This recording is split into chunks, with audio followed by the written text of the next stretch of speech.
Today on Unsolved, Florida, we have breaking news out of Flagler County. A woman who is missing for almost 23 years has been found. Mary Lou Combs was 41 when she went missing in August of 2003. She was last seen at the home she periodically shared with her mother and her 3 children. Although she had tendencies to disappear for periods of time, she always showed up for her children's events. So in October, when she did not show up to her daughter's birthday party, she was reported missing. Her family became more concerned when they were contacted about her not picking up a paycheck from her employer at the Food Lion in Flagler Beach. Mary Lou's case was officially a cold case by 2020, even though police had received many tips and leads about where to search for her vehicle in the water. They did aerial and water searches with no results. In February of 2024, a volunteer dive team in coordination with the cold case unit from Flagler County offered to search for Combs' vehicle, which was a red 1999 Plymouth Neon Coupe. In October of 2025, the voluntary dive team located a bumper of what appeared to be the same make, model, and color of her vehicle.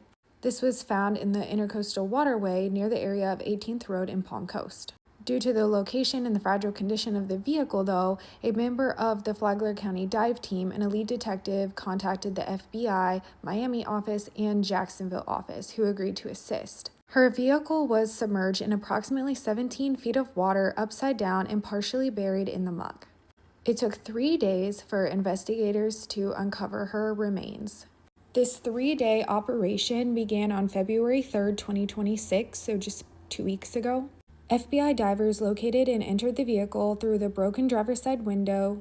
They used this dredging equipment to suction the items into a basket on the shore. FBI sorted through the sediment to collect any evidence. Parts of the vehicle were among the items retrieved, including the red plastic, a manual car window crank, floor mat, steering wheel.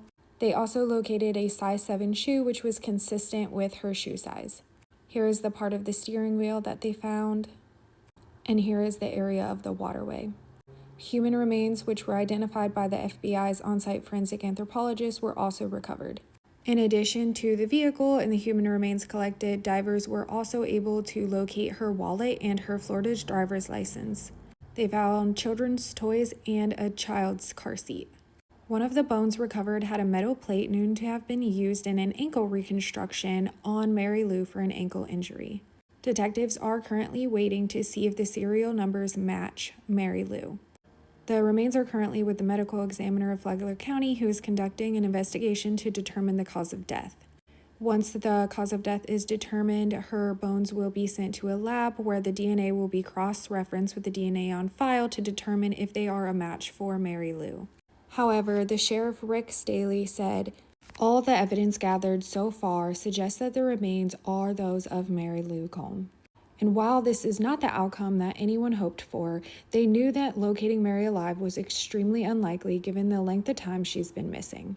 The detectives of Flagler County Sheriff's Office and the partnering agencies like the FBI are working tirelessly to bring the family answers so they have the opportunity to finally lay Mary Lou to rest. In his opinion, the current evidence indicates that it was a tragic accident and she drove her car into the Intercoastal Waterway and likely drowned. Anyone with information that they deem relevant about Mary Lou Combs, please contact the Flagler County Sheriff's Office non-emergency line at 386-313-4911. If you'd like to remain anonymous, you may also contact Crime Stoppers at 1-888-277-8477. I truly do wonder how many cold cases are still open simply because of accidents just like Mary Lou's. Florida, there are so many waterways. I actually live right here on the Intercoastal close to Mary Lou. We just simply have no idea how many people and how many vehicles are in these waterways, in ponds, lakes, the swamps of Florida. I'm very glad for her family and her children's sake that at least they can lay her to rest soon. And while the family might not have all the answers, they perhaps have some closure. Thank you for watching Unsolved Florida. Until next time.